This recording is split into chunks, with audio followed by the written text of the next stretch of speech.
Hello, everyone, and welcome back to English Pod. My name is Marco. My name is Catherine, and today we have a very weather-focused lesson. It's all about all the horrible things that can happen to you with the weather.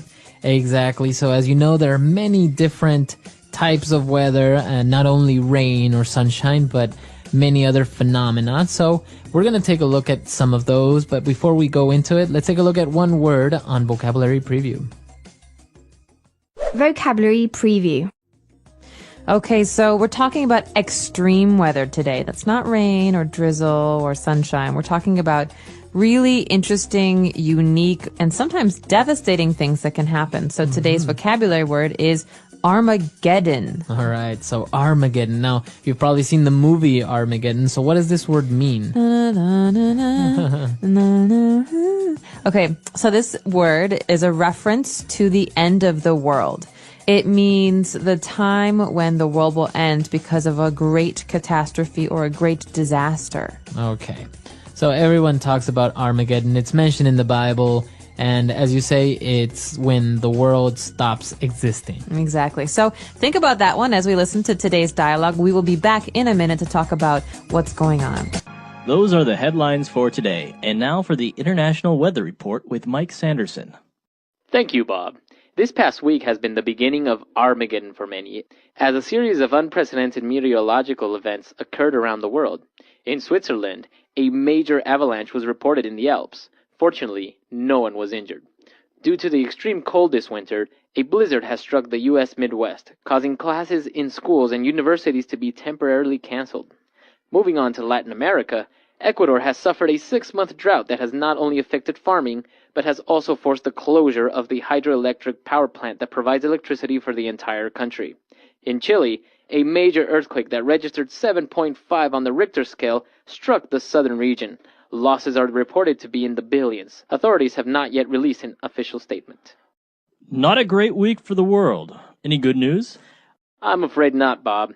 One of the major volcanoes in Mexico has erupted, causing major floods and landslides in the region. Meanwhile, Mexico's coast has been hit by Hurricane Liliana, and officials say that all the seismic activity leads them to believe that a tsunami may hit Central America, affecting Honduras, Guatemala, and Panama.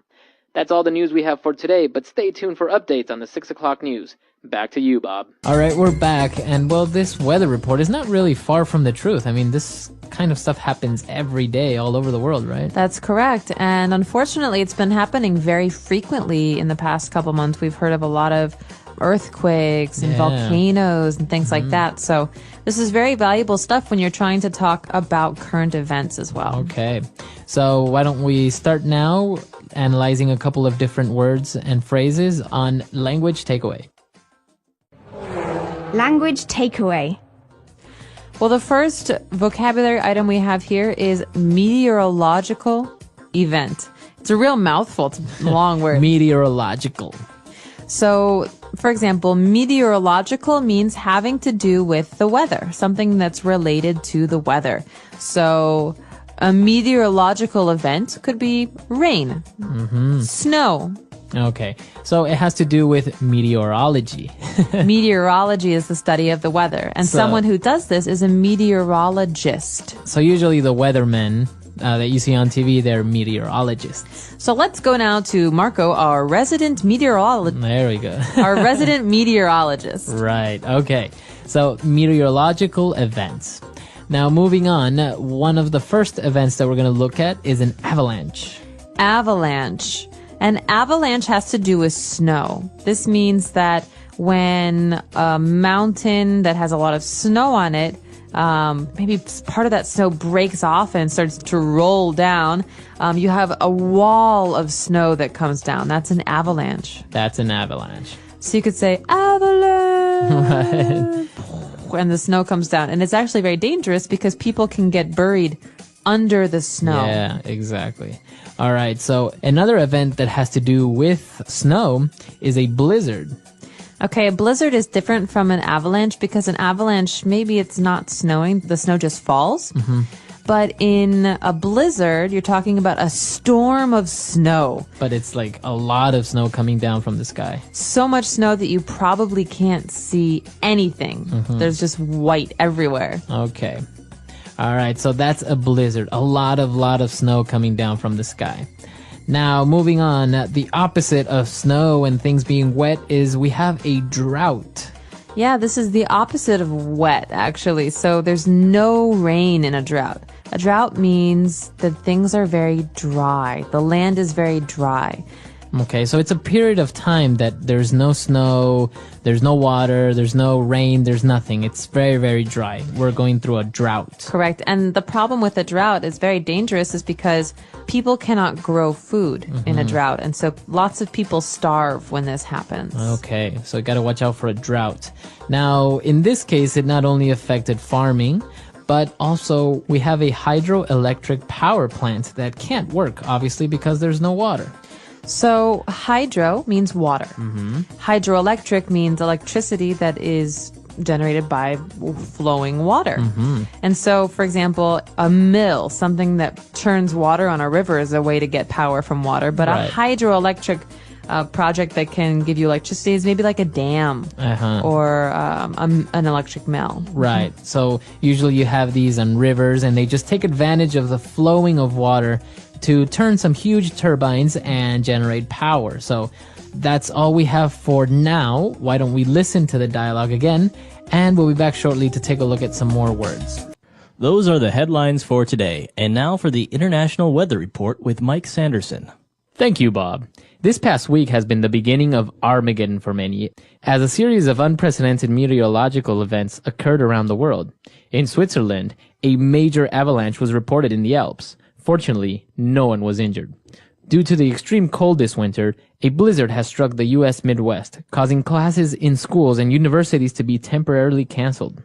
Moving on to Latin America, Ecuador has suffered a 6-month drought that has not only affected farming, but has also forced the closure of the hydroelectric power plant that provides electricity for the entire country.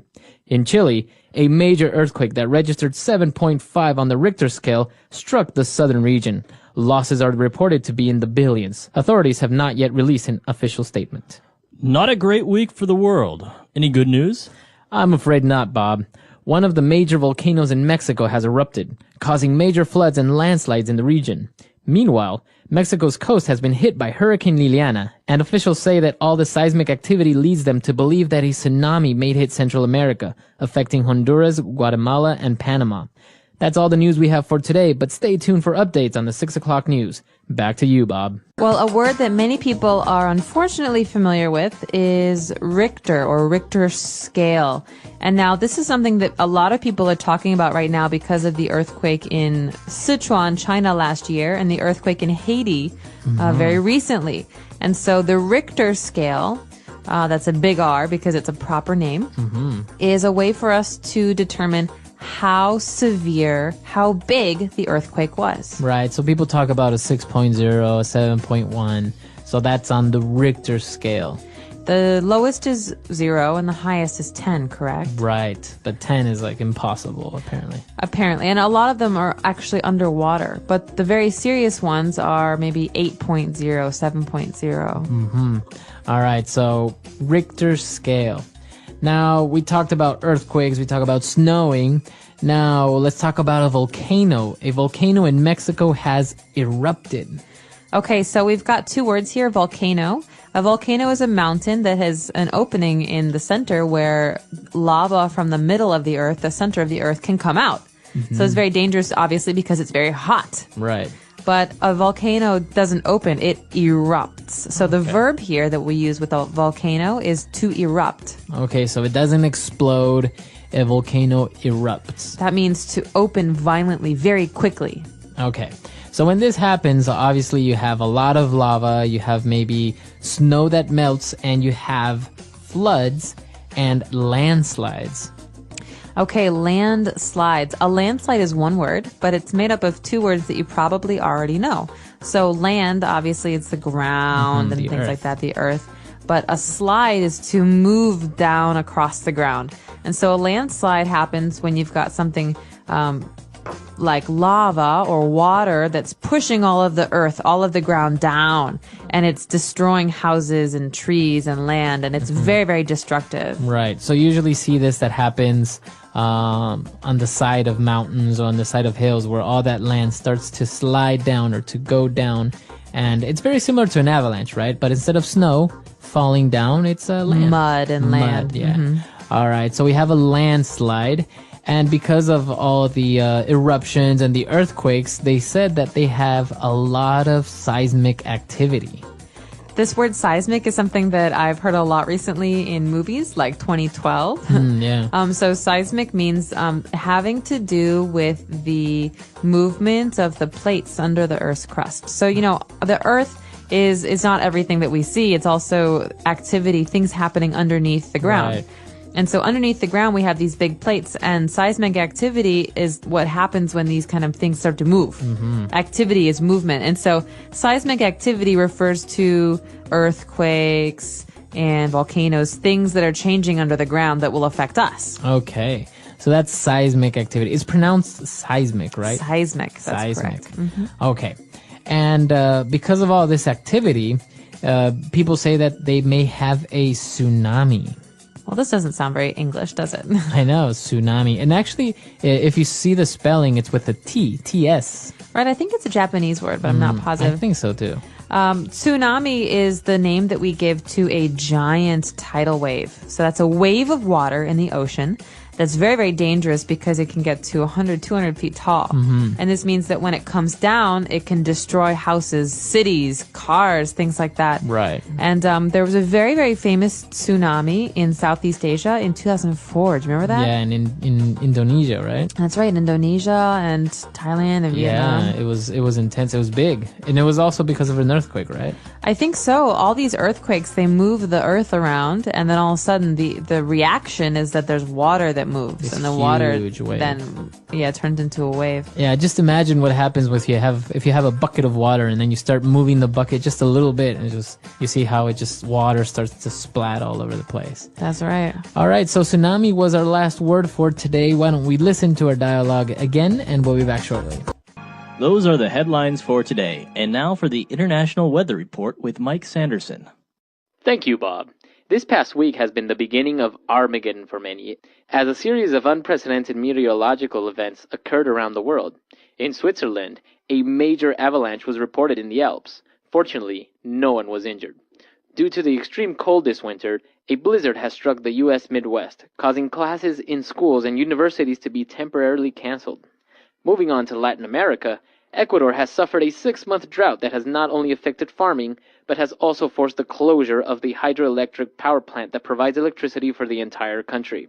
In Chile, a major earthquake that registered 7.5 on the Richter scale struck the southern region. Losses are reported to be in the billions. Authorities have not yet released an official statement.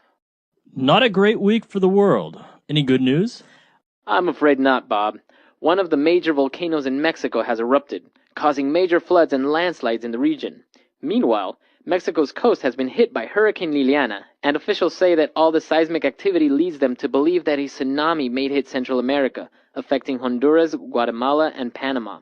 That's all the news we have for today, but stay tuned for updates on the 6 o'clock news. Back to you, Bob. So, Marco, these are all pretty terrifying. Have you ever experienced a meteorological event like one of the ones that we talked about today? I've actually lived it through like 3 earthquakes, like pretty big ones. Well, that's because you used to live in Los In Angeles. LA. So we get them all the time in LA. Apart from that, I've seen a volcano erupt a couple of times because, you know, Ecuador is part of the volcano alley, right? It's all the Andes Mountains, and it's part of the Circle of Fire, what they call. So we have a couple of different active volcanoes, and from time to time they will start to smoke or to spew some lava, but nothing major. Like, there hasn't been a major catastrophe with the volcanoes. Hopefully it won't either. Well, and these days they have a lot of equipment, seismic equipment and meteorological equipment that can help meteorologists to determine when things will happen, like when a volcano will erupt or if there will be an earthquake, because they can study the tremors in the ground. Right. Yeah, and I think probably the most famous volcano is, I think it was in Italy, right? Mount Vesuvius. That's right. So you've got Mount Vesuvius in Naples, which famously destroyed a number of cities in this ancient civilization and ancient What is a major Roman times. eruption? It was, and what's amazing is that they still have a lot of the buildings Underground, under right? the ash. Wow. Because when all the ash settled, it preserved the bodies like a mummy. That's and so you crazy. can see the bodies and the things that they, their jewelry and their money. And it's fascinating because it's this horrible, horrible natural disaster actually helped us in the future learn about this old civilization.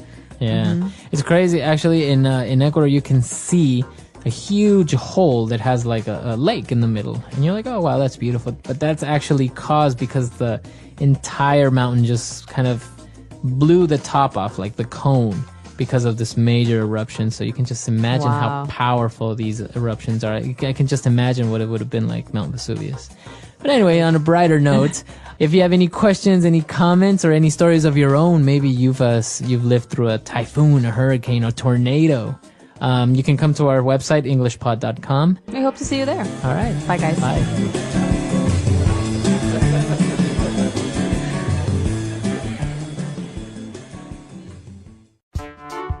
The English Pod Audio Review. Listen to the meaning, then say the vocabulary word. Great snow. Blizzard. A prolonged period of scanty rainfall. Drought. A very big rain and windstorm. Hurricane. A large sea wave produced by an earthquake. Tsunami. Something tech relating to or caused by an earthquake. Seismic activity. Let's try that faster. A very big rain and windstorm. Hurricane. A prolonged period of scanty rainfall. Drought. Something tech relating to or caused by an earthquake. Seismic activity. Great snow. Blizzard. A large sea wave produced by an earthquake. Tsunami. Now say the word and hear it in a sentence. Blizzard.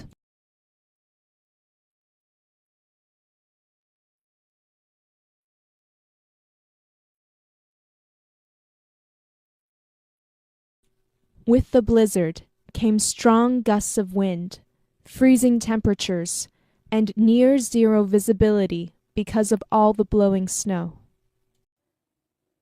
Blizzard.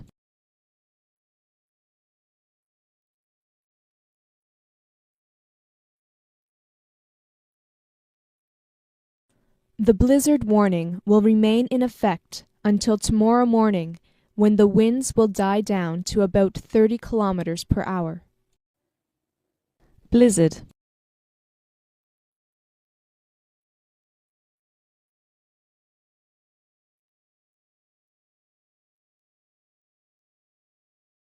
If you really need to venture out into that blizzard with your car, you are going to have to go at a crawl because of the near whiteout conditions and the danger of drifting.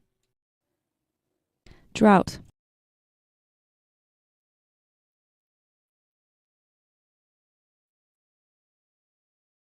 The lack of rain in the spring and the above average temperatures caused a drought in the late summer. Drought.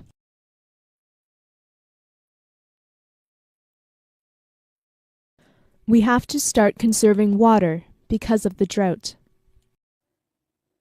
Drought.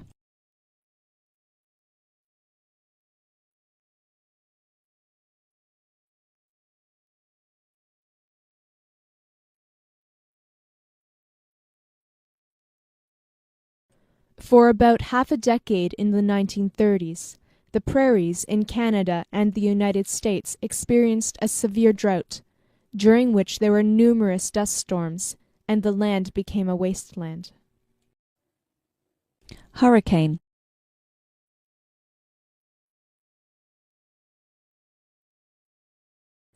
Several mudslides occurred in this region shortly after the hurricane passed through.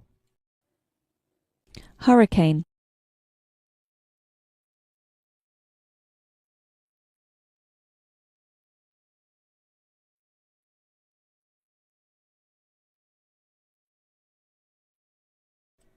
North Atlantic hurricanes are formed off the tip of Africa, build as they travel across the Atlantic Ocean, and then finally hit the Caribbean and the southern United States at full force.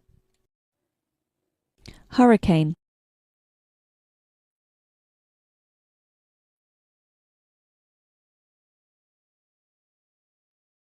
The weather became very calm all of a sudden, and we knew that the eye of the hurricane was passing over us. Seismic activity.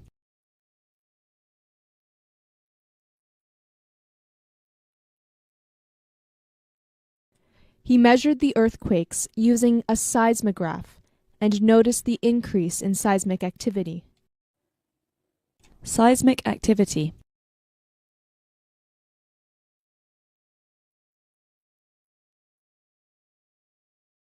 Seismic activity can cause new land masses to form and the destruction of others. Seismic activity.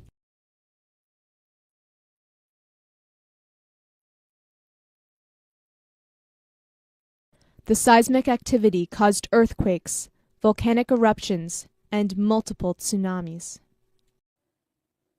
Tsunami.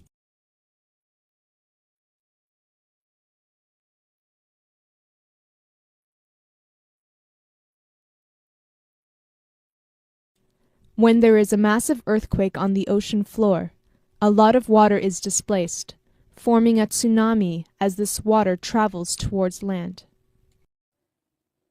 Tsunami.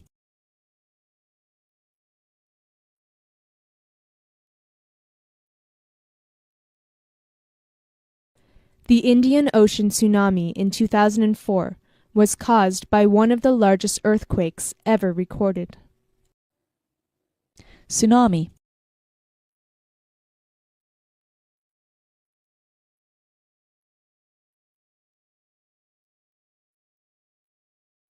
She looked out over the land, still flooded in areas by water left by the tsunami that had ravaged her home just days before.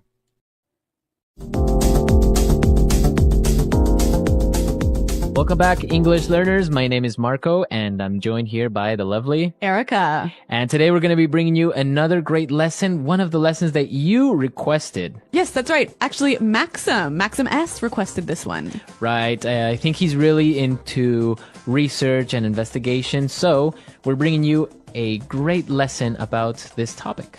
Okay, so I'm really excited to hear this dialogue all about research. So why don't we start listening to two university professors discussing an important question.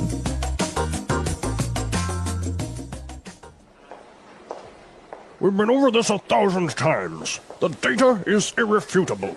Look, we've done extensive research, built studies, and read the literature, and there is conclusive evidence to support my theory. Horowitz, I beg to differ. Even in your most recent study, the investigative approach was flawed. You know as well as I do, the collection of data was not systematic, and there's a large margin of error. To draw a definitive conclusion based on that data would be misleading. That is preposterous.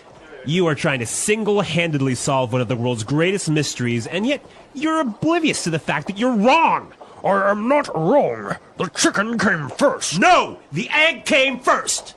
The chicken. Egg! The chicken. The egg! The chicken. The egg!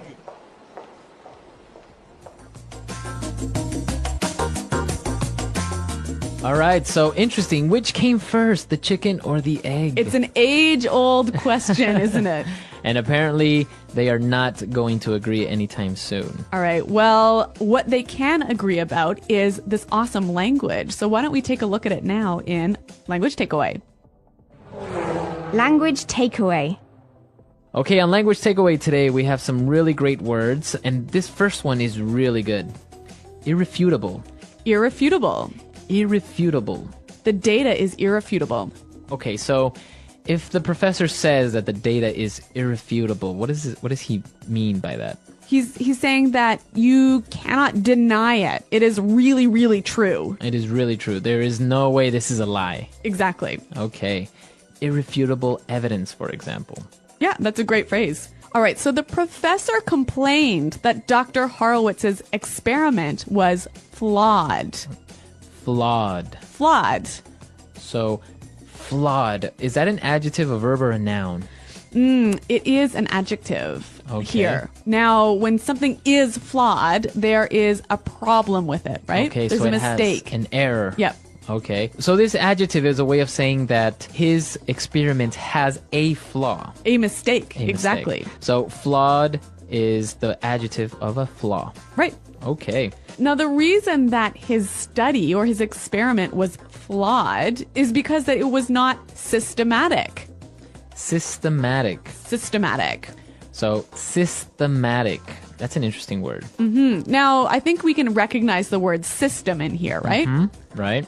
So when something is systematic, it follows a process. A certain order. Yes, a certain system. Right. So that's basically what systematic means, to follow a certain order, to be more organized, right? Exactly, yep. Okay.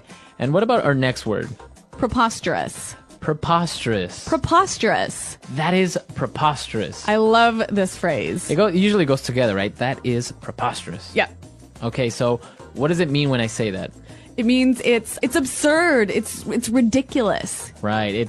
It doesn't make sense. I can't believe you said that. All right. Well, this is a really interesting phrase, but I think it's a little bit more common when it's used by older people. Yeah, I don't really see a young person going up to someone and say, hey, that's preposterous. Yeah, but it is a wonderful phrase. Now, our final phrase for takeaway, oblivious. Oblivious. You're oblivious to the fact. So a person that is oblivious to something. They don't know, or they're unaware. Okay, so they ignore maybe the facts, or Exactly. they don't see it. Yeah, you're oblivious to the fact that we're in a recession. Okay, or he is completely oblivious. You can just say it like that, right? Yep, he doesn't know. Okay, so we took a look at some of the great vocabulary we found in the dialogue, but there were also some really good phrases that I think we should look at. Okay, and let's take a look at those and putting it together. Putting it together.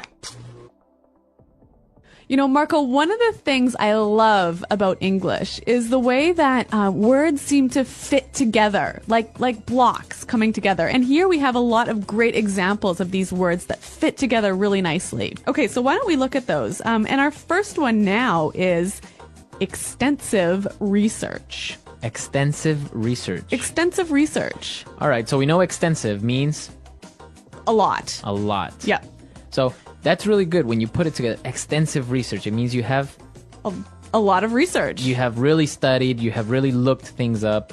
Okay, extensive research. Another great research-related phrase here is conclusive evidence.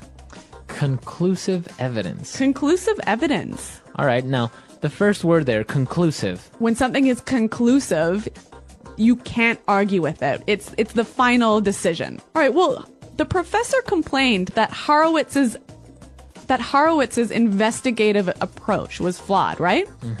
So this is our next phrase, investigative approach. Investigative approach. Investigative approach. Okay, so I remember the word investigate is a verb. Yes? But in this case, it's It's an adjective. an adjective, When something is investigative, it's obviously having to do with... an investigation. So the approach so when he said investigative approach. just simply the way you investigate Okay. the problem. The way he investigated. Okay. Very interesting. What about this other phrase that I saw? It was really interesting. Definitive conclusion. Definitive conclusion. So a definitive conclusion. All right. Well, again, I think we know the word conclusion, right? Okay. So it's a final judgment or decision. All right. When something is definitive, you can't argue with it or change it. Okay, so the conclusion or the final result is final. Like there is no way of arguing it. Exactly. Okay. All right. Definitive conclusion. This is some great language. So why don't we listen to it one more time in the dialogue? we've been over this 1,000 times. The data is irrefutable. Look, we've done extensive research, built studies, and read the literature, and there is conclusive evidence to support my theory. Horowitz, I beg to differ. Even in your most recent study, the investigative approach was flawed. You know as well as I do, the collection of data was not systematic, and there's a large margin of error. To draw a definitive conclusion based on that data would be misleading. That is preposterous. You are trying to single-handedly solve one of the world's greatest mysteries, and yet you're oblivious to the fact that you're wrong. I am not wrong. The chicken came first. No! The egg came first! The chicken. Egg! The chicken. The egg! The chicken. The egg!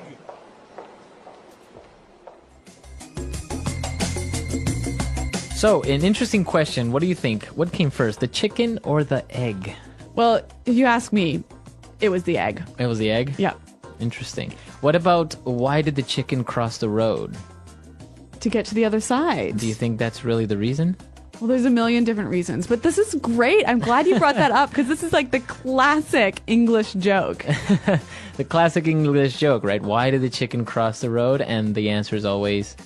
Well, there are a million answers. So, do you guys know any chicken jokes? Yeah, why don't you come to our website, englishpod.com, and on the comments section, why don't you leave us your thoughts on what came first, the chicken or the egg, and why do you think the chicken crossed the road?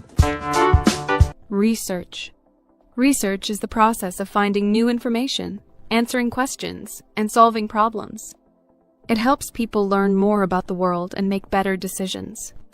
Research is used in many fields, such as science, medicine, business, and education. Students, teachers, scientists, and professionals all use research to improve their knowledge and understanding. Why is research important?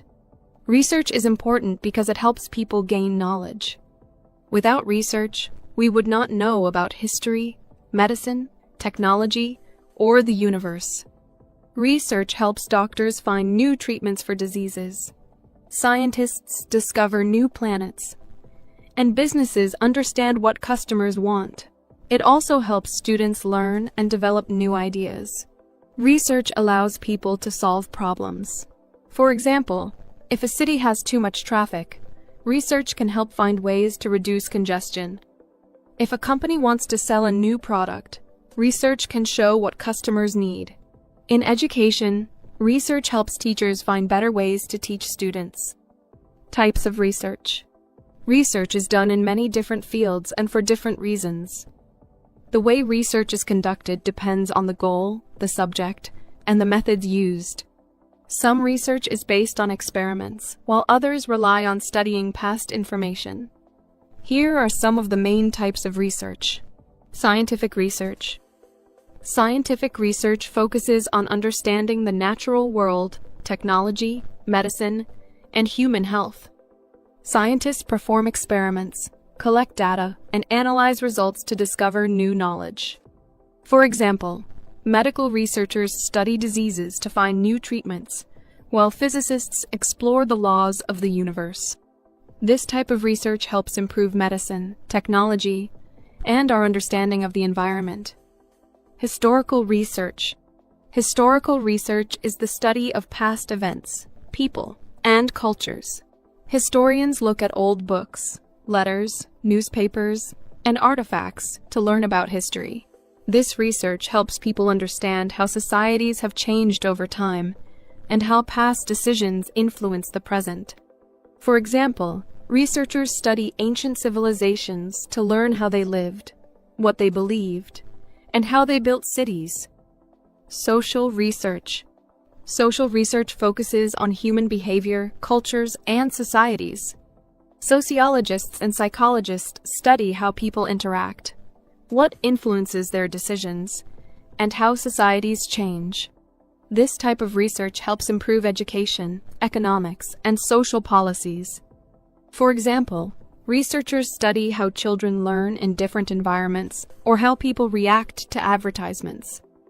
Market research.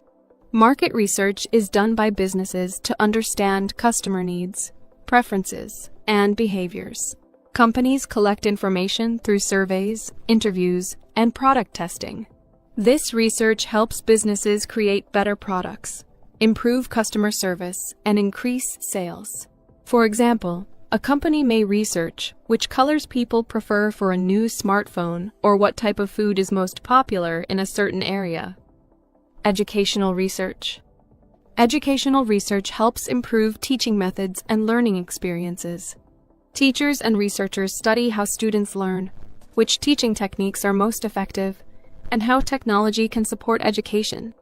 This type of research helps schools develop better curriculums and improve student performance. For example, researchers may study whether online learning is as effective as classroom learning. Medical research. Medical research helps doctors and scientists find new ways to treat and prevent diseases. This type of research includes testing new medicines, studying viruses, and improving surgical techniques. It helps save lives and improve the quality of healthcare. For example, researchers work to develop vaccines for new diseases and find better treatments for cancer. Environmental research. Environmental research focuses on nature, climate, and ecosystems. Scientists study air pollution, deforestation, and global warming to find ways to protect the environment. This type of research helps create solutions for clean energy, water conservation, and wildlife protection. For example, researchers study how plastic pollution affects the ocean and how to reduce it. The research process. The research process is a step-by-step way of finding, analyzing, and understanding information. Good research follows a clear process to ensure accuracy and reliability. Choosing a topic. The first step in research is deciding what to study. Researchers choose a topic based on their interests, current problems, or gaps in knowledge. A good research topic is specific, clear, and meaningful. For example, instead of researching climate change, a researcher may focus on the effects of climate change on Arctic wildlife, gathering information. Once the topic is chosen, researchers collect information from different sources. These sources include books, academic journals, websites, interviews, and past studies. It is important to use reliable sources to ensure the accuracy of the information. Government reports, university studies, and expert interviews are considered trustworthy sources. Asking questions. Research begins with a question that needs an answer. This question helps guide the study and keeps it focused. For example, a researcher studying healthy eating may ask, how does sugar affect children's energy levels? Good research questions help researchers find useful information, conducting experiments and surveys. Some research includes experiments, where scientists test different ideas to see what works. Other research involves surveys, where people answer questions to provide data. For example, a scientist testing a new medicine may compare how two groups of people react to it. A company studying customer behavior may conduct a survey to learn what products people like the most. Analyzing data. After gathering information, researchers study it carefully. They look for patterns, trends, and important facts. This step helps them understand what the information means. For example, if researchers collect data on how much exercise people do in a week, they may find that people who exercise more are healthier. Drawing conclusions. Once the data is analyzed, researchers make conclusions based on their findings. They decide what the information tells them and how it can be used. If the research is about a new medicine, they determine if it is safe and effective. If the research is about education, they see if a teaching method helps students learn better. Sharing results. The final step in the research process is sharing the findings. Researchers write reports, publish articles, or present their results at conferences. This allows others to learn from the research and use it for future studies. Sharing results is important because it helps advance knowledge and solve problems. Challenges in research. Research can be difficult because it takes time, effort, and resources. One challenge is finding accurate and reliable information. Not all sources are trustworthy, and some may contain incorrect or biased information. Researchers must be careful and check multiple sources before making conclusions. Another challenge is time and cost. Research, especially scientific research, can take months or years to complete. Some research needs expensive equipment, travel, or large teams of researchers. Funding from governments, universities, or companies is often required. Ethical issues are another challenge in research. Researchers must follow ethical guidelines to protect people, animals, and the environment. For example, medical researchers must test medicines safely, and social researchers must respect people's privacy. The importance of research. Research is important because it helps people find answers, solve problems, and learn new things. It is used in medicine, business, education, and many other fields. Research improves technology, health, and knowledge. It allows people to make better decisions and develop new ideas. Whether studying history, science, business, or social behavior, research helps expand our understanding of the world. By following a clear process, using reliable sources, and analyzing information carefully, anyone can conduct good research. It is a valuable skill that helps students, professionals, and experts improve their work and make a positive impact on society. Challenges in research. Research can be difficult. One challenge is finding reliable information. Not all sources are trustworthy, and some may contain false or biased information. Researchers must check multiple sources to confirm accuracy. Another challenge is time. Research takes a lot of time, especially when conducting experiments or collecting data. Researchers must be patient and careful in their work. Some research requires funding. Scientific research, for example, often needs expensive equipment and laboratories. Researchers must find financial support from universities, companies, or governments. Ethics in research. Ethics in research means following rules to ensure fairness and honesty. Researchers must not lie about their findings or change data to fit their opinions. They must also respect the rights of people who participate in studies. For example, if a researcher studies human behavior, they must ask for permission from participants and protect their privacy. Scientific researchers must also consider the environment and animals. For example, medical researchers testing new drugs must follow ethical guidelines to ensure safety. Research in everyday life.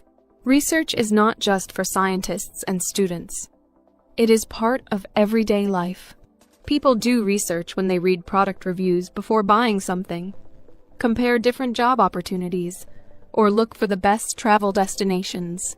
Parents do research to find good schools for their children, and doctors research the best treatments for patients. The internet has made research easier. People can find information quickly with search engines, online libraries, and educational websites. However, it is important to check if the information is true and reliable. The future of research. Research is always changing and improving. Technology has made it easier to find and share information. Artificial intelligence, AI, is helping researchers analyze data faster. Scientists are using advanced tools to explore space, cure diseases, and solve environmental problems. Education is also benefiting from research.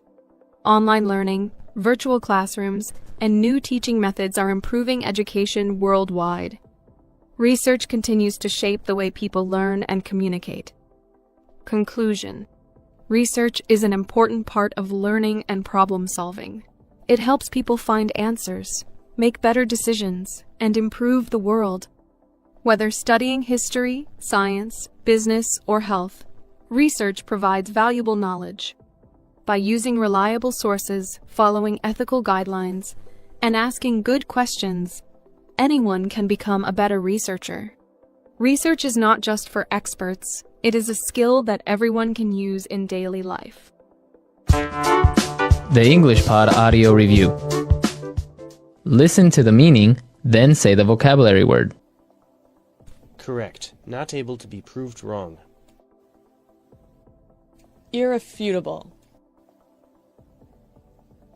Very full and complete study to find information. Extensive research. Using a careful system or method. Systematic.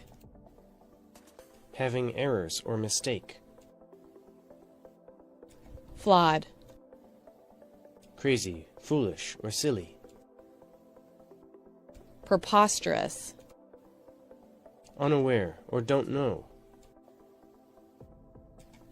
Oblivious to.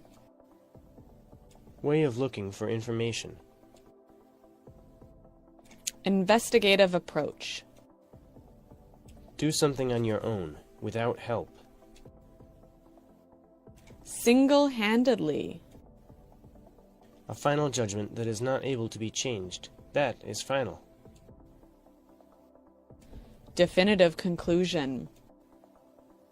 Find out if something is true. Determine. Show something to be true. Indicate. An argument that is capable of making people believe that point of view. A compelling case. A collection of facts that implies or suggests something to be true, but does not prove it. Circumstantial evidence. Linked or connected with. Associated with. Let's try that faster. Unaware or don't know. Oblivious to. Having errors or mistake. Flawed. Find out if something is true. Determine. Correct. Not able to be proved wrong. Irrefutable. A collection of facts that implies or suggests something to be true, but does not prove it. Circumstantial evidence. Way of looking for information. Investigative approach. A final judgment that is not able to be changed. That is final. Definitive conclusion. Very full and complete study to find information. Extensive research. Linked or connected with. Associated with. Show something to be true. Indicate. Using a careful system or method. Systematic. Crazy, foolish, or silly. Preposterous. An argument that is capable of making people believe that point of view. A compelling case. Do something on your own, without help. Single-handedly. Now say the word and hear it in a sentence. Irrefutable.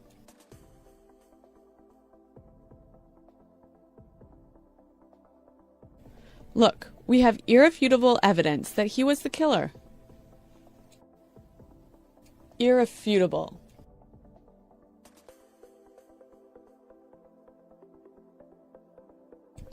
The facts are irrefutable. Smoking has a negative impact on your health. Irrefutable.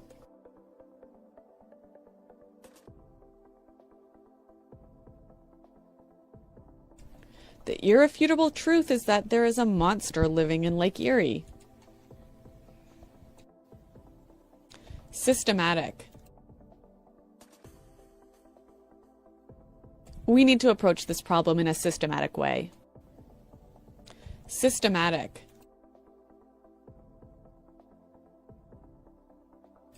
We did a systematic evaluation of the evidence. Systematic.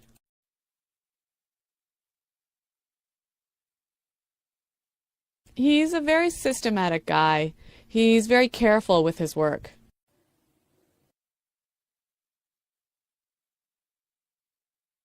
Neil is oblivious to what's going on around him. Are you oblivious to the truth?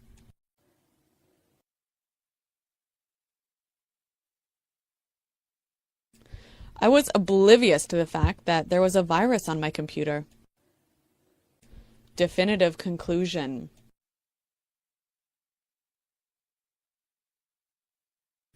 We have not come to any definitive conclusions yet. Definitive conclusion.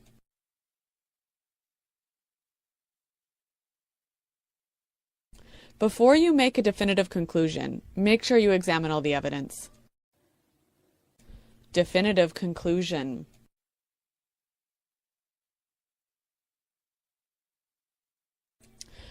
The researchers failed to arrive at any definitive conclusions.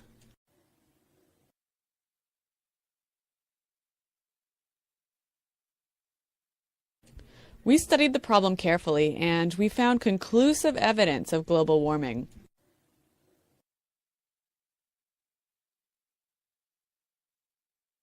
There's no conclusive evidence that links Diet Coke to health problems.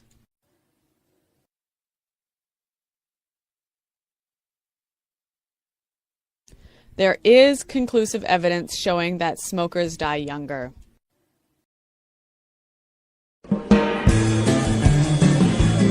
Hello, everyone, and welcome back to English Pod. My name is Marco. My name is Catherine, and today we've got a great informative lesson for you. That's right. We are going to talk about an emergency situation. So what do you do when you have an emergency?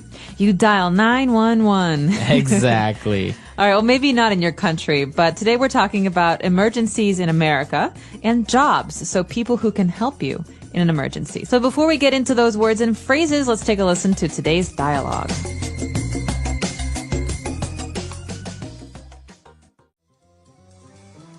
Alright class, now that we're all dressed up, let's see what professions you chose. I see a fireman, a police officer, a medic, and a lifeguard. Can anyone tell me what these people have in common? They save people from bad things? That's right! Now class, if something bad happened and you had to get help, do you know what phone number you would call? 911. Yes! You would pick up the phone and dial 911. What are some emergency situations in which you would need to dial 911? If my grandpa had a heart attack. If there was an accident. If a robber broke into the house. If the fire alarm went off. I wouldn't call 911 if the fire alarm went off in my house. The only time that ever happens is when we're having spaghetti for supper and my mom burns the garlic bread as usual.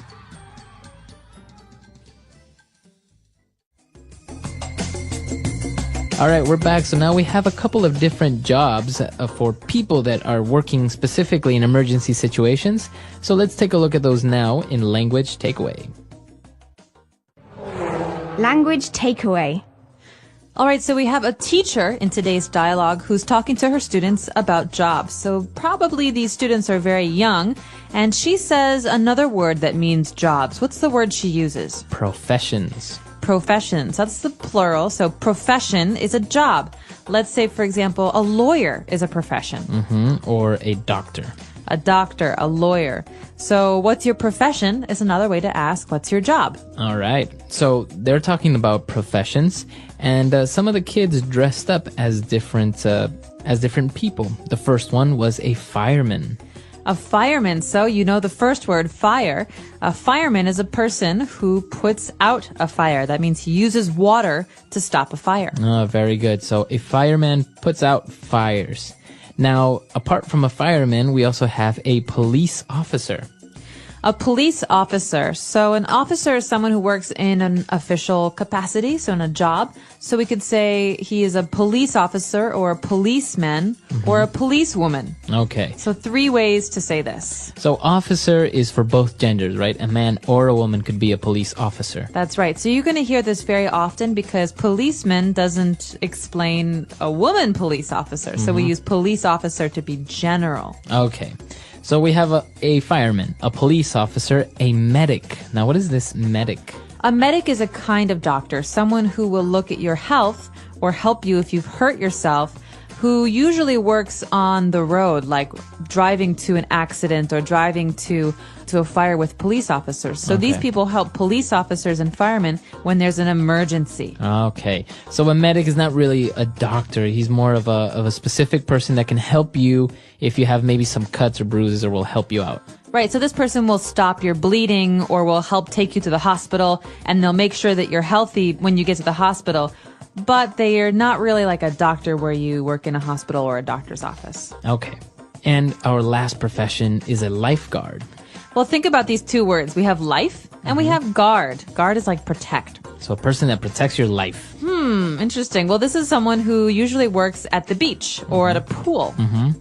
They have a special chair, and usually they have a cross on their bathing suit or on their towel. And this means that they're going to help protect people who are at the beach. So if someone can't swim, the lifeguard will run or swim to get them and save them. Okay, very good. So you have a lifeguard. Now, this is for men and women as well, right? A lifeguard. Exactly. Okay. So interesting professions. Why don't we listen to our dialogue again, and we'll be back shortly.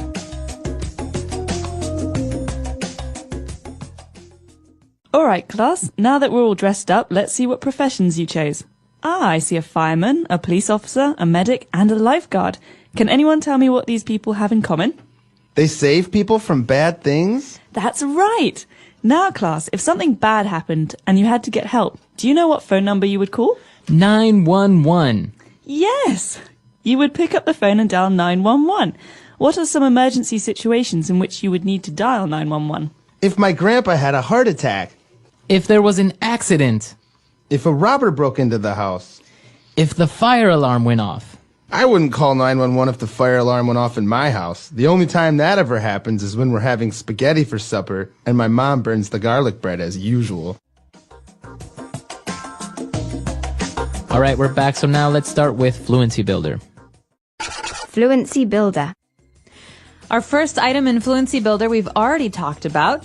The number in America to call when you have an emergency is 911. So we usually say, hey, dial 911. Okay, so that's a verb there, to dial. Exactly. To dial means to select the numbers for a phone call, to telephone someone. To telephone someone, to dial.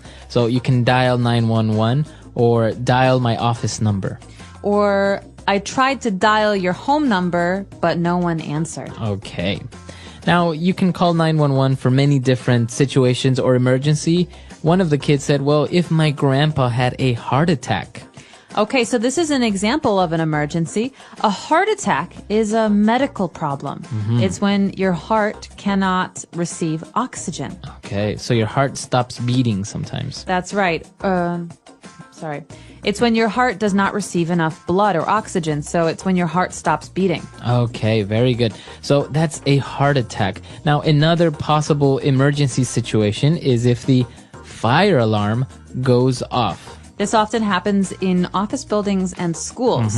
So you hear a tee or some kind of strange noise. Well, that's because there's maybe a fire or some smoke in your building. And so usually when this sound goes off, it automatically calls the police and the fire department. Okay. Now, there's an interesting phrasal verb that is used along with this word fire alarm. We say the fire alarm goes off or the fire alarm went off. So that means it started to sound, to emit a sound. So the verb here, as you said, it's a phrasal verb, is to go off. To go off.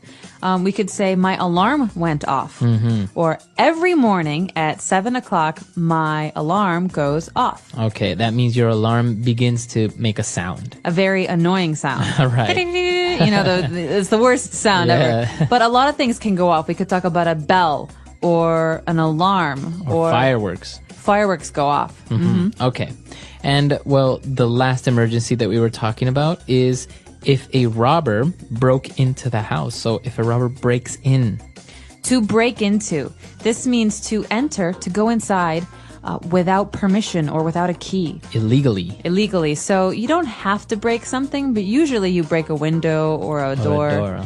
But this means that someone comes into your house looking to steal something. So usually you have to use force. For example, if I forget my keys inside my car and I have to break into my own car. That means maybe I have to force the door open or maybe break the window. Yeah, it's not fun. I think it usually ends up being very expensive. Yes, it does. All right, so those are all the phrases we have for today. Why don't we listen to our dialogue for the very last time?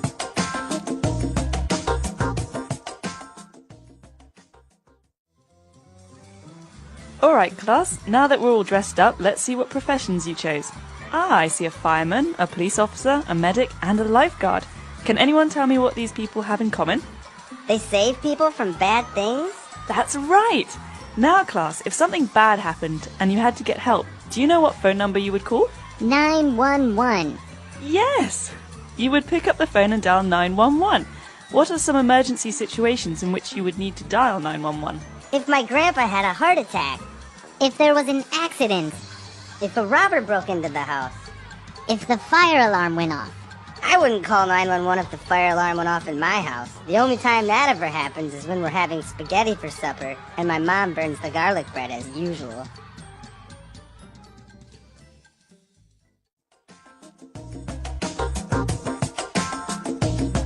So, Marco, when you were a kid and your teacher said, what jobs are there, what professions are there, what profession would you like, what did you answer? I always wanted to be a pilot. Oh, pilot. So you wanted to fly airplanes. Yeah, I wanted to be a jet pilot. Actually, I collected books about it. I read up about it. So even till now, I probably still remember the capacity of certain jets or what types of weapons they have. I was really, really into it. Wow. I never knew this about you. Yeah. What about you? Oh, I could never decide as a kid. I remember we had to draw pictures of what I will look like in 20 years. And everyone had these pictures. I will be a doctor. I'll be a veterinarian. I'll be the president. I never knew what to draw. So, I think I copied my friend. She wanted to be a lawyer. And I thought, okay, that sounds okay. Yeah, I think it's hard. And usually what you want to be as a kid, you don't do it when you're older. I couldn't do it because of my vision. I didn't have 20/20 vision to actually join the Air Force. So well, and a lot of kids don't know how many jobs there are out there. You know the big ones: doctor, lawyer, fireman, policeman, astronaut. Right. So I guess the question for you is, what's your profession? Tell us about it, especially if it's one of the less famous professions out there, because there's a lot that I don't know about those.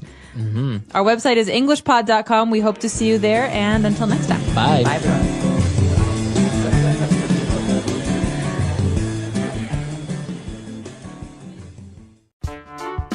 The English Pod Audio Review.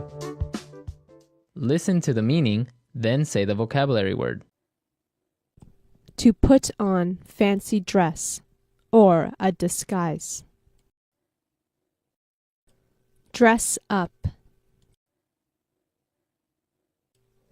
An occupation requiring special training. Profession. Person who puts out fires and rescues people. Fireman. Policeman or policewoman. Police officer. Person who protects people from drowning. Lifeguard. To press the buttons to make a telephone call. Dial. To enter a house illegally, especially by force. Break into. To ring or sound loudly. Go off.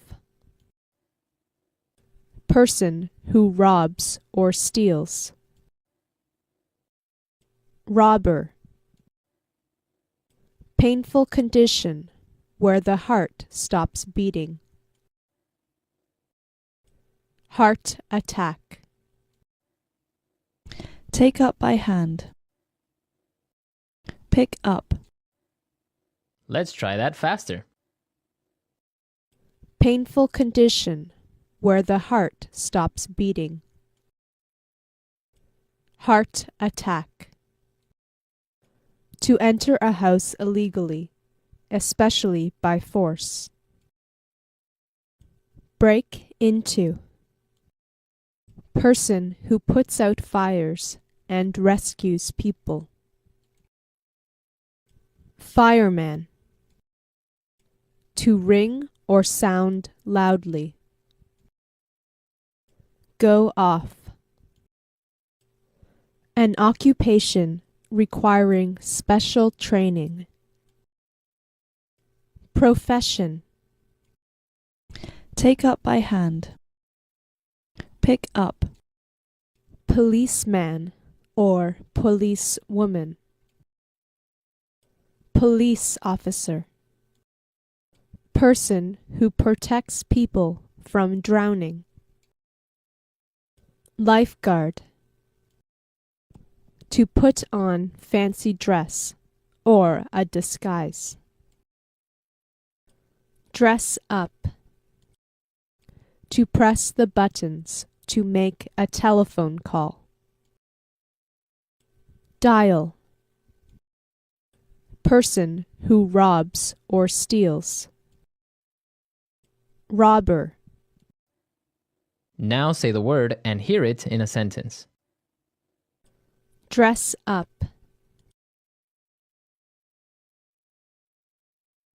I dressed up as a policeman for Halloween. Dress up.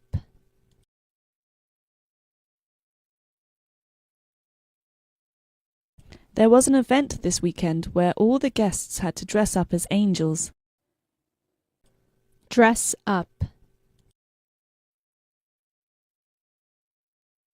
I think it's cute when children dress up for Halloween. Pick up.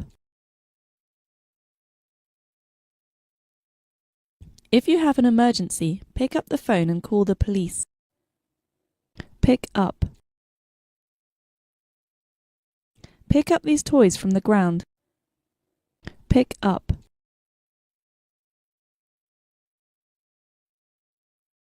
I dropped my pencil. Can you bend over and pick it up for me, please? Dial. Pick up the phone and dial this number. Dial. I wanted to dial, but I couldn't remember the number. Dial.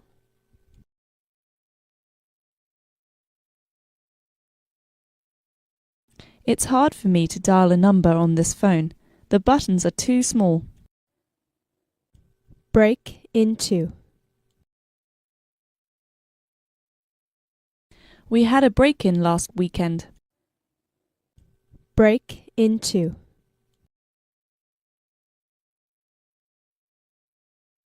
The thief broke in the apartment and stole the TV. Break into.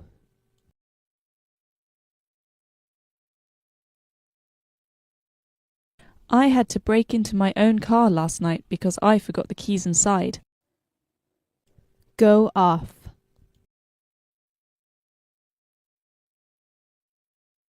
My car alarm goes off whenever someone gets near my car. Go off. The fire alarm went off in our school today. Go off.